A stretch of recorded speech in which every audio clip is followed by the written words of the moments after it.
Hello and welcome to Indus News, live from Islamabad. I'm Hamza Rifat, and these are the headlines.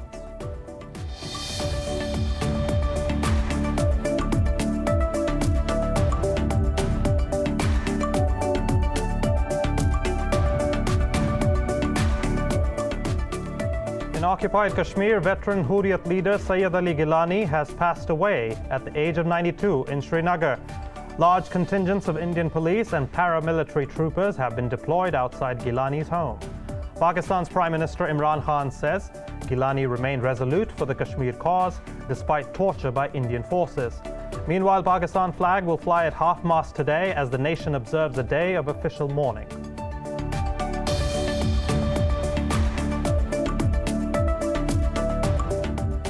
The U.S. military says it is a possibility that they coordinate with the Taliban in their shared battle against ISIS Khorasan. Top U.S. General Mark Milley made these remarks alongside Defense Secretary Lloyd Austin in their first press conference since the last troops left Afghanistan. Milley said it's unclear whether the Taliban changed from the ruthless group that they once were.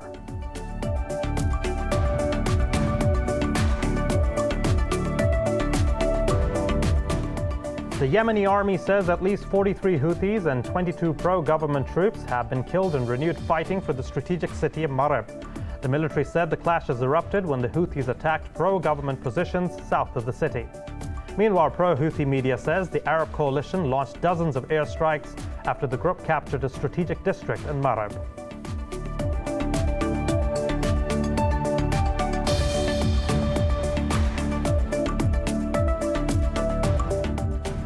Moscow says U.S. military assistance to Ukraine could make Kiev behave unpredictably in this conflict with Russian-backed separatists.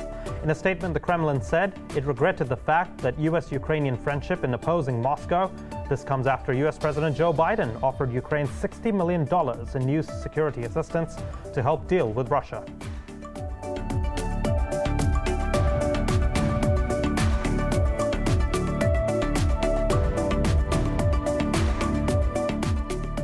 India has reported the biggest single-day rise in COVID-19 infections, with over 47,000 testing positive overnight.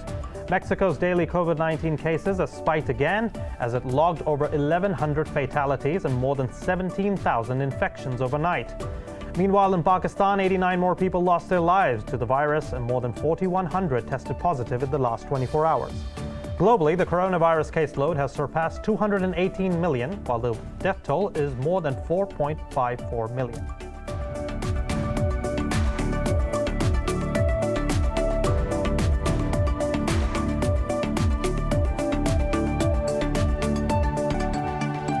We'll be right back after a short break with all the news in detail.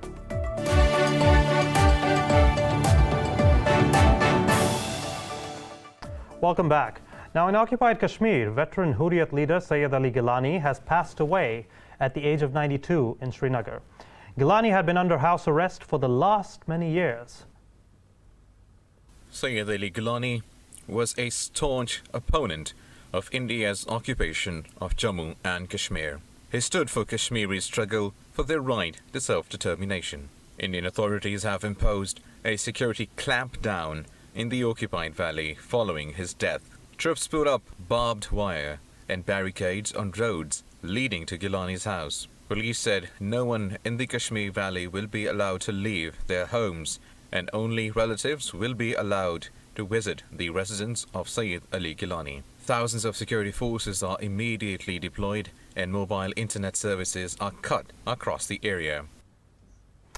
Now, Pakistan is observing a mourning day over the demise of Kashmiri leader Sayyid Ali Gilani. President Arif Alvi was among the first to pay tribute to the freedom fighter. Pakistan's President Dr. Arif Alvi said, "Occupied Kashmir has lost the most iconic leader today," and prayed for the strength for Gilani's family.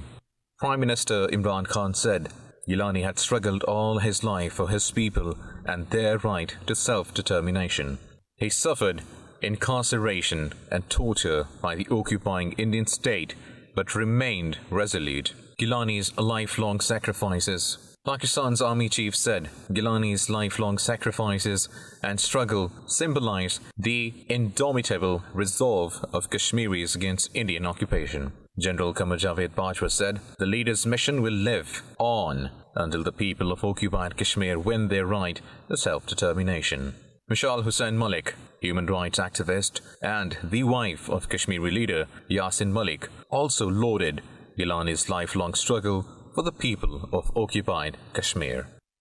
He was a man of principles, a man who believed in steadfastness, who believed in liberty and freedom, and never did he for a moment stir away from his committed stance of liberation.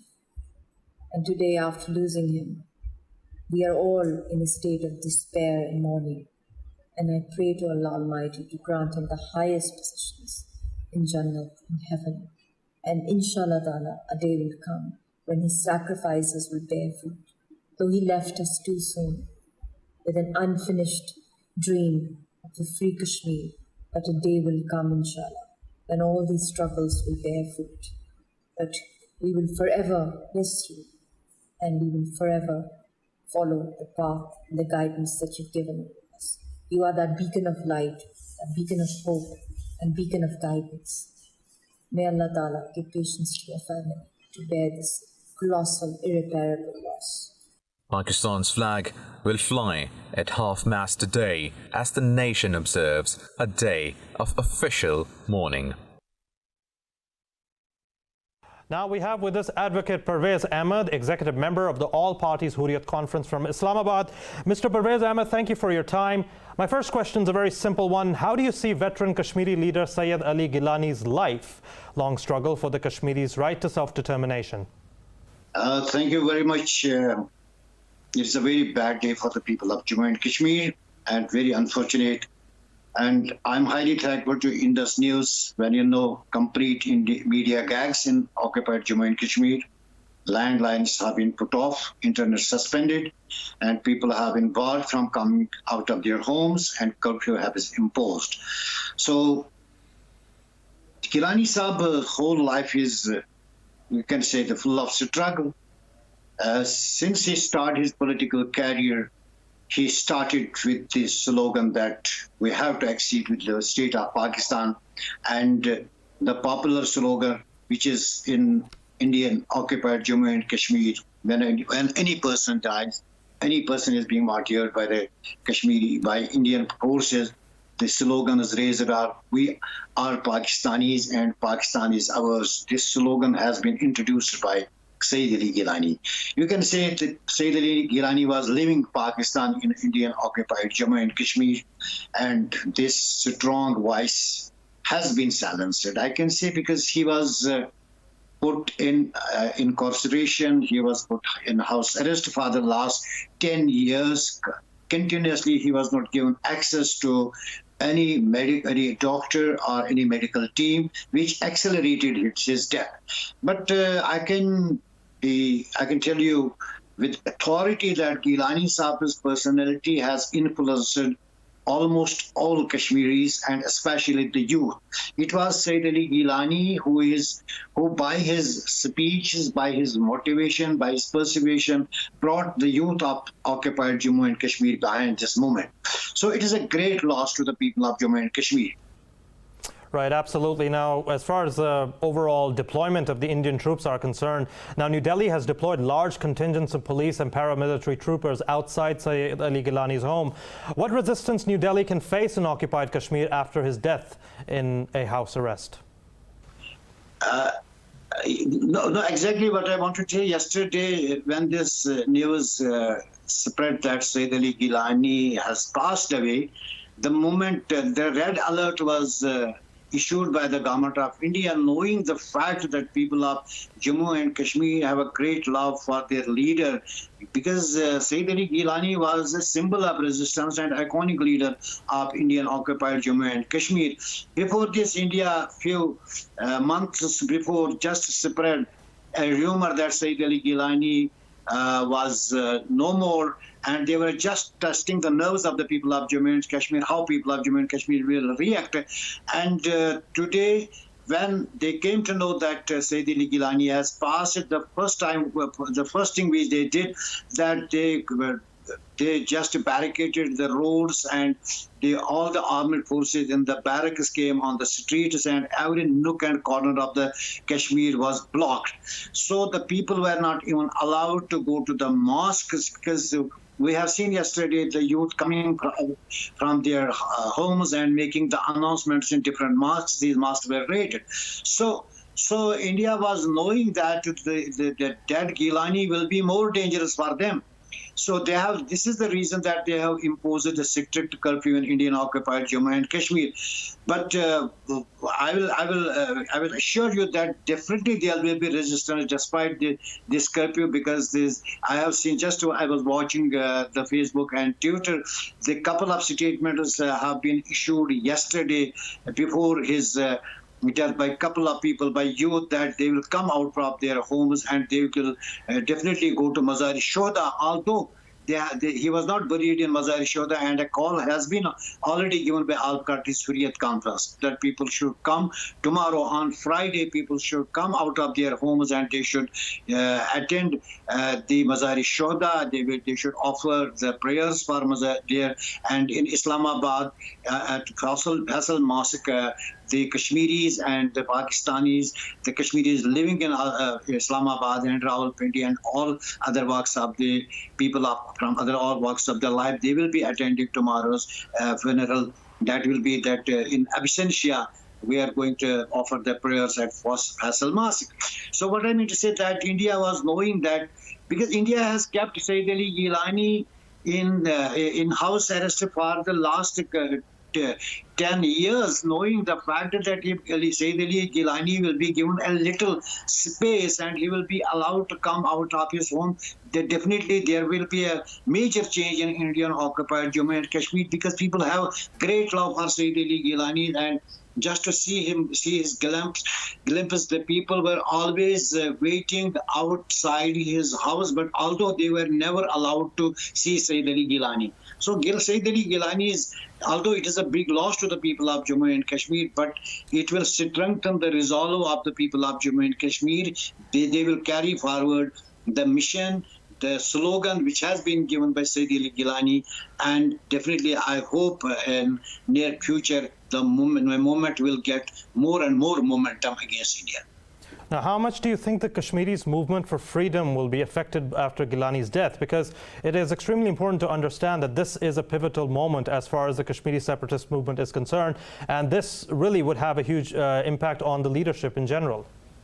Surely there is definitely it will make effect, but it will not make, because the major problem at this time is that there is a leadership vacuum in Indian occupied Jammu and Kashmir. Although India dubs it leadership crisis, but it is a vacuum because the towering leadership of the Jammu and Kashmir is behind the bars. We have Masarat Alam, we have Shabir Ahmad Shah, Asiya Andrabi, and others. They are in Indian jails and they are being forced by India to sign an agreement that if they will be released, they will not take part in the political movement of Jammu and Kashmir. Although there is a hard time has come to the people of Jammu and Kashmir, but I'm sure that people of the youth of Jammu and Kashmir, especially the second tier, has been trained by Sayyid Ali Gilani. It will not make more difference, but we have to take the serious measures, and all parties will get conferences assembling here as well as in Indian occupied Jammu and Kashmir, and within a day or two we will definitely give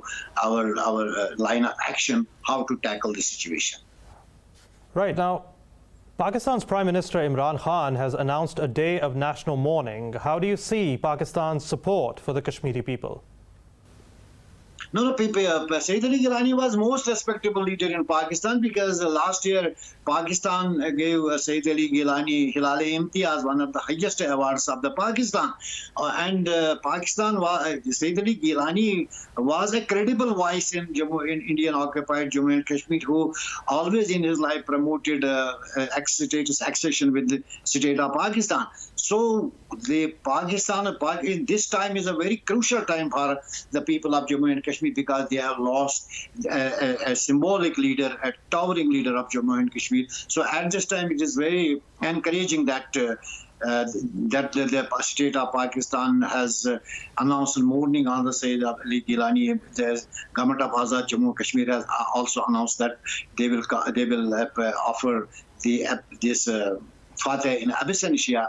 So it is very encouraging, and at this time, Pakistan has to stand with us, because at this time we are very, very, very sad. The people of Jammu and Kashmir, on one hand, they have lost their great leader, and on the second hand, the Indian repression is there, and people are not coming out of their homes. So we are thankful to Pakistan. They have showed their concern, and they have always honored Sayyid Ali Gilani's contributions to the freedom movement of Jammu and Kashmir.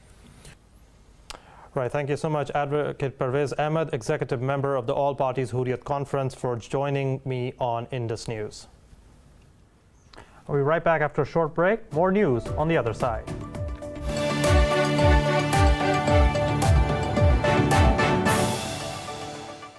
Welcome back. Now, the U.S. military says it is a possibility that they coordinate with the Taliban in their shared battle against ISIS Khorasan. Top U.S. General Mark Milley made these remarks alongside Defense Secretary Lloyd Austin in their first press conference since the last troops left Afghanistan. More in this report.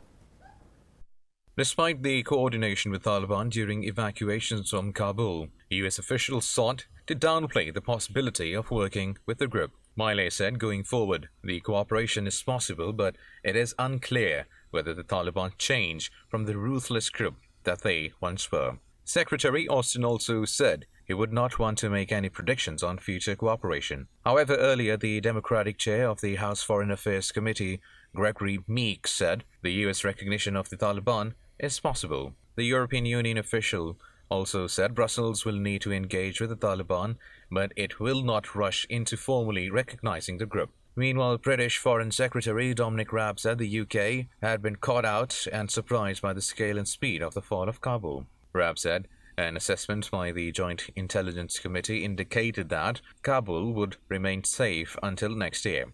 Meanwhile, Afghanistan's new rulers are expected to announce a new government today. Yesterday, a member of the Taliban's Cultural Commission, Anamullah Samangani, said the new government has been finalized. He confirmed that the group's supreme leader, Hibatullah Akhundzada, will be the top authority in the country. Samangani also reported heavy casualties in Panjshir on the Taliban as well as resistance side. Earlier, senior Taliban leader Amir Khan Muttaqi called on the rebels to put down their weapons. Meanwhile, former Afghan Vice President Amrullah Saleh said the Panjshir resistance will defend the rights of all Afghan citizens. This comes as the UN humanitarian coordinator in Afghanistan warned that the country could face a food crisis within a month, leaving 1 out of 3 people hungry.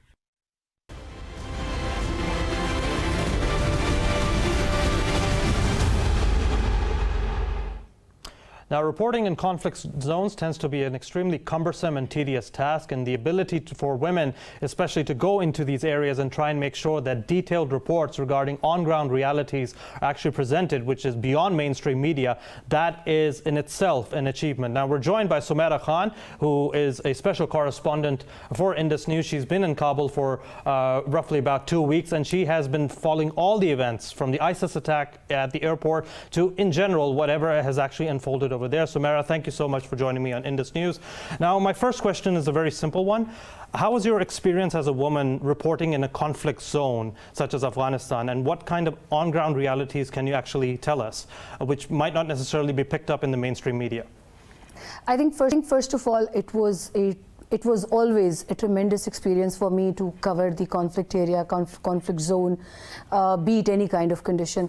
And since I started my career with the coverage of a conflict zone, and it was back in 2004, and I was covering Mir Ali, North Waziristan, and Pakistan was preparing for to launch one of the biggest military operations, Operation Al-Mizan, that was being conceived those days. And Mir Ali and North Waziristan was believed to be the most hardcore area, troubled area in Pakistan's tribal area. So I think I started with that. So now it becomes kind of another assignment for me to cover another conflict zone. But yes, the exclusivity of this time's assignment was for Indus, one of my very own channel and beloved channel, and second, it was out of country. So it was my first conflict area from like outside Pakistan.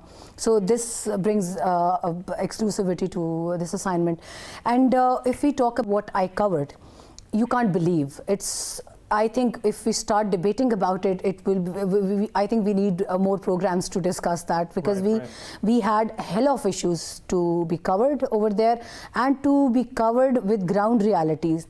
What the element I missed in the reporting from a few of our own channels from Pakistan and Western media, I would say most probably the Western media was the one that was not depicting the entire picture that should have been depicted the way it deserves. Specifically, they kept on showing the Kabul International Airport the whole time. It was the hub of news for everyone. Like, I won't name those channels, but they were fixed over there. They were totally fixated, obsessed with the scenario in the outskirts of Kabul International Airports. That made me a little uneasy that if we talk about unbiased journalism, if we talk about ground realities, if we talk about covering the war zone, then it's not just covering the Kabul International Airport where more than 25,000 people used to gather across all 7 gates of this most disturbed and most discussed airport right now. Still is.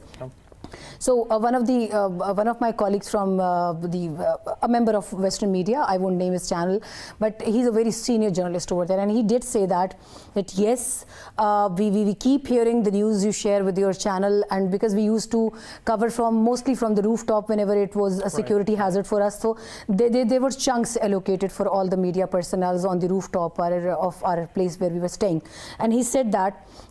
Yes, when you talk about burqa, when you talk about the dress code, when you talk about, because I guess I was the first one who interviewed a Taliban commander on ground. Right. And when I asked him that, are you sure you are that strict about women the way you are being portrayed? And he said, no.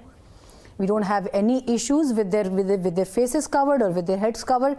We did not demand from any woman to cover their face. So that was the first lead from Indus News to all the Western media as well. And then they paid a little heed to at least cover the ground realities. And yes, they are not asking any women to cover their faces. Now, which brings me to the next question. Have the Taliban changed their orientation or their ideological proclivities based on the interview that you had with this Taliban official? Have they really changed? Because a lot of, what's actually being purported or portrayed in the media is that, the Taliban are more malleable, they're more, oriented towards a more secular liberal view. Is that really the case? I think I would say maybe it hurts a specific group of people in Pakistan as well, but yes, they have changed. Earlier, if we talk about the regime back in 2001 that was thwarted by the American invasion, they did not even watch television. The other day when I was speaking to one of you guys in the studio and I was in Kabul, they never watched television. They were hardcore. They were hardcore in eliminating people.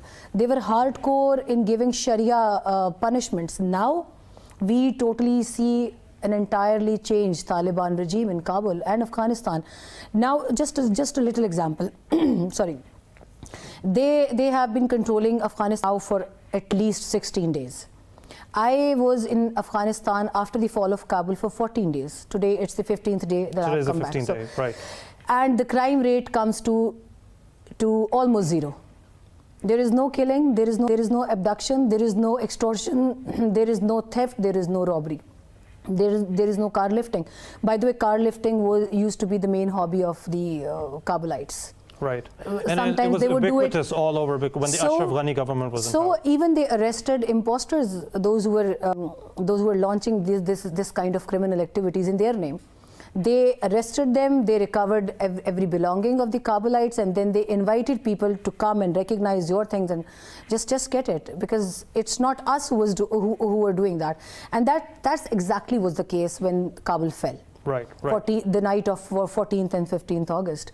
They were waiting for the results of negotiations from Arg Palace, where President Ashraf Ghani was Seemingly, he was in negotiations with the delegation of Taliban who went there, and they did not even enter the Arg Palace, and he just left. And with him leaving Afghanistan, every security personnel, they left their checkposts in Kabul and they left the city abandoned, and there was no one to take care of the sensitive installations, including, people should know that, including the UN agencies' offices. Right. So they were asked to enter because they were totally stationed at Wardag, Logar, Parwan, Paghman, and Laghman, which is adjacent to Kabul, and it's Ghazni. So they were stationed in the outskirts. They were not moving into Kabul. They were not taking it forcibly, militarily, but they were then instructed that there is a grave danger to women and children, because there is no police, there is no security personnel at the pickets. So the city was in grave danger. But Taliban, they were reluctant to go in because they were deeming it might be a trap for them, because Americans were there, thousands of troops were there. They did not leave Kabul on ground. So even they were reluctant. It might be a kind of a trap for us. So, but when they entered the city, they took control of the city. They just managed all the law and order situation until the moment I was leaving. Trust me, this road used to be hazardous for every Pakistani traveling on this road. A road from Kabul that goes through Nangarhar, Jalalabad, Laghman specifically. The checkposts, those come to Sarobi market, and there is a point of there is a beautiful dam over there, Naglu Dam. Okay. So people used to get robbed over there, literally. It's a kind of a rough road through the mountainous terrain. But right now, you just travel through nights and days, and there is no problem for you. So this was the first-hand experience of it as well. So this is absolutely valuable, all these experiences that you're actually sharing, and this is what the mainstream media needs to report more about, as to what the on-ground realities are all about. Sumaira Khan, thank you so much for joining me here on Indus News. You can catch this segment tonight on Newswire at 10 p.m. and we will get more from Sumaira Khan later on whenever developments in Afghanistan actually unfold. Now, for more on Afghan affairs, we're joined by Fahad Masood. He's an international security analyst. Thank you for your time, Fahad. Now, the U.S. military says it is a possibility that they coordinate with the Taliban in their shared battle against ISIS Khorasan. Do you think this potential coalition would be effective and last for a long time? I believe it's a possibility. Considering the timeline where we stand today, it is critical for Taliban to gain acceptability from the international arena. There can be no greater possibility or greater chance for them to do this if they align themselves with the Americans. And ISIS Khorasan is a mutual enemy as we understand it now. So it will be a win-win for both. The Biden administration wants an exit from the situation that they've gotten themselves into, and they want this thing to go away. So it will be a win-win both ways. Yes, it is possible. Long term, I have my doubts on that. All right, fair enough. Now, the Taliban have also launched their operation against the National Resistance Front in the Panjshir Valley. How much resistance the Taliban fighters can actually face there? How much can they actually resist this onslaught? Resistance. Well, Panjshir is a cupped valley. It is closed from one end, open from the other. The Masood clan and everybody who is there, let me remind you that it is not only the clan itself. The remnants of NDS, the remnants of RAW, and ISIS Khorasan are mixed into against a mutual enemy, which is the Taliban. So they are looking forward and they will continue to forge resistance. How long will it take? I don't believe too long, because being a valley which is closed from one end, they will not have any support that's coming across from the international players, as well as we've discussed before. Taliban and the Biden administration are looking to form a coalition against this Panjshir Valley. So A reality is it may take, in my humble opinion, nothing more than a week. And Masood himself, he's mentioned very candidly the only way he will admit or lower weapons against the Taliban is one condition only, that there is a coalition government that takes place at Kabul. Taliban are already willing for it, so I believe it will simmer down sooner than later. Right. Fair enough. Now, as Afghanistan was also being taken over by the Taliban, Russia started, and it's actually started its military drills, along with other neighboring countries as well. What do you think the purpose of these military drills are, and how can they benefit Moscow? Oh, well, they are aligned as per timeline with this Kabul exit of the West and the Taliban takeover. But I would rather say the Russians are looking to secure their borders. They want to ensure that they don't run into a problem of having too many refugees coming across, and in the bargain, ensuring also that there is military presence there. So they are ensuring their own security. I don't believe there's any alignment or any negative intent, as we call it, for that move.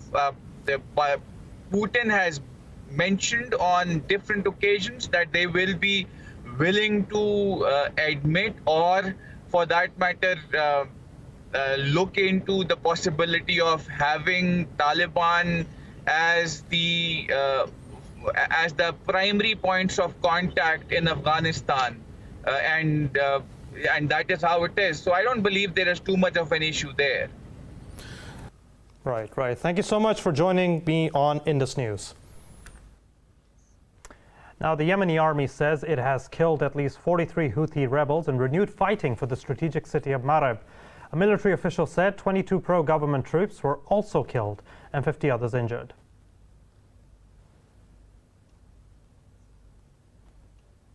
He said the clashes erupted when the Houthis attacked pro-government positions south of the city. The official noted the rebels made progress despite losing dozens of fighters in coalition airstrikes. Meanwhile, pro-Houthi media says the Arab coalition launched airstrikes on multiple areas of the group in Marib. It said the raids follow Houthis' complete recapture of the Rabaa district located south of the Marib province. Rabaa's capture will cut off the coalition's forces' supply routes linking Al-Baida and Marib provinces. Now, Moscow says U.S. military aid to Ukraine could make Kiev behave unpredictably in its conflict with Russian-backed separatists. This comes after U.S. President Joe Biden offered Ukraine $60 million in new security assistance to help deal with Russia. In a statement, the Kremlin said it regretted the fact of U.S.-Ukrainian friendship in opposing Moscow. Earlier, Biden made his Ukrainian counterpart, Volodymyr Zelensky, at the White House. He assured Zelensky of Washington's firm commitment to Kiev's sovereignty and territorial integrity against Moscow's aggression. The two sides also discussed Russia's Nord Stream 2 gas pipeline, which Ukraine opposes. Meanwhile, Zelensky said Biden personally supports Ukraine's membership of NATO. France and Germany have urged Iran to return rapidly to negotiations to revive the 2015 nuclear deal. In a phone call with his Iranian counterpart, French Foreign Minister underlined the importance of an immediate resumption of talks. A French Foreign Ministry spokesperson in a statement said Jean-Yves Le Drian repeated his concern on Iran's nuclear activities. Iran's foreign minister said United States illegally measures and Europe's inaction on it caused an unfavorable situation surrounding the talks. Earlier, Germany also raised pressure on Tehran, asking it to resume talks as soon as possible. The seventh round of the negotiations was halted for the presidential elections and a subsequent change of administration in Iran. Earlier this week, Iran's foreign minister said the talks might resume in 2 to 3 months. Israeli forces have wounded a number of anti-blockade Palestinian protesters in the Gaza Strip. Palestinian media said the soldiers fired live rounds and high-velocity gas bombs at protesters near the border fence. It said dozens of protesters also suffered the effects of tear gas inhalation, in addition to cuts and bruises. In the West Bank, illegal Israeli settlers backed by the police stormed the courtyards of Al-Aqsa Mosque. Palestinians suffocated on tear gas as Israeli forces resorted to violence during a raid on towns in Jenin city. Meanwhile, Tel Aviv said U.S. plan to reopen its consulate in Jerusalem is a bad idea and could destabilize the Israeli government. The consulate, which is located in occupied East Jerusalem, has long served as an autonomous office that oversees U.S.-Palestinian diplomatic relations. Now, India has reported over 47,000 new COVID-19 cases, its biggest single-day rise in 2 months, while Mexico logged nearly 1,200 daily deaths and more than 17,000 infections. Globally, the coronavirus death toll is over 4.54 million, while the caseload has surpassed 218 million. More in this report. A new study has shown that being fully vaccinated against COVID-19 not only cuts the risk of catching it, but also of an infection turning into long COVID. It shows that in the minority of people who get COVID despite 2 jabs, the odds of developing symptoms lasting longer than 4 weeks are cut by 50%. But unfortunately, the gaps in vaccination rates in rich and poor countries continue to widen. Amid that, a new report suggests the US has thrown away at least 15.1 million doses of vaccine since March 1st. Meanwhile, Cuba says it plans to vaccinate children aged 2 to 18 with its domestically developed vaccine. In Europe, Spain says it has achieved its goal for August to fully vaccinate 70% of its population. We have more than 33 million, to be exact 33.3 million people fully vaccinated. We have not yet reached the final goal, but obviously this is a very important intermediate goal that means we have a broad vaccination coverage, and that puts Spain as a world reference. The United Kingdom says about 500,000 severely immunosuppressed people in the country will be offered a 3rd vaccine dose. This comes as the European Centre for Disease Prevention said there is no urgent need of booster doses to fully vaccinated people. The World Health Organization also said well-vaccinated countries should prioritize COVAX over booster shots. First, we call on countries that have contracted high volumes of vaccines to swap near-term delivery schedules with COVAX and the African Vaccine Acquisition Trust, or Evac. Second, we call on vaccine manufacturers to immediately prioritize and fulfill their contracts to COVAX and Evac, and to provide regular, clear supply forecasts. The WHO has launched a global data hub in Berlin to analyze information on emerging pandemic threats, filling the gaps exposed by COVID-19. Meanwhile, Moderna says it is working with Japan to recall 3 vaccine batches. Earlier, it was revealed that contaminants found in vials were particles of stainless steel. However, the Japanese Health Ministry said it did not expect that this would pose health risks. In Australia, doctors warn the hospitals are not ready to cope with the government's reopening plans, even with higher vaccination rates. Now, in Pakistan, the coronavirus has claimed 89 more lives over the past 24 hours.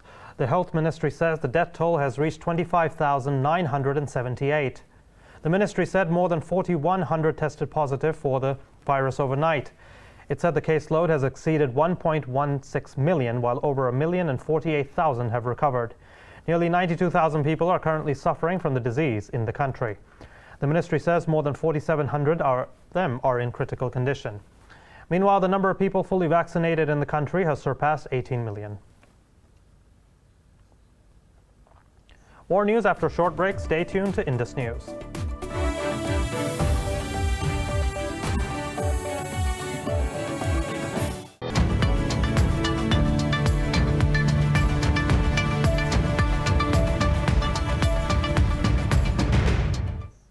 Welcome back. Time for some commercial updates now. Shares in the Asia Pacific are trading mixed as Australia reported a higher than expected trade surplus in July.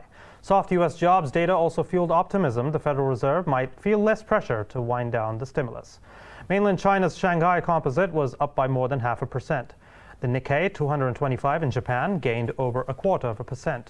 South Korea's Kospi dipped close to 1%, leading to the regional losses. Australia's ASX 200 also shed more than 0.5%. Hong Kong Hang Seng was down marginally. Now, for the latest updates, you can follow us on social media at indus.news. That's all that we have for the Bulletin for now. Take care.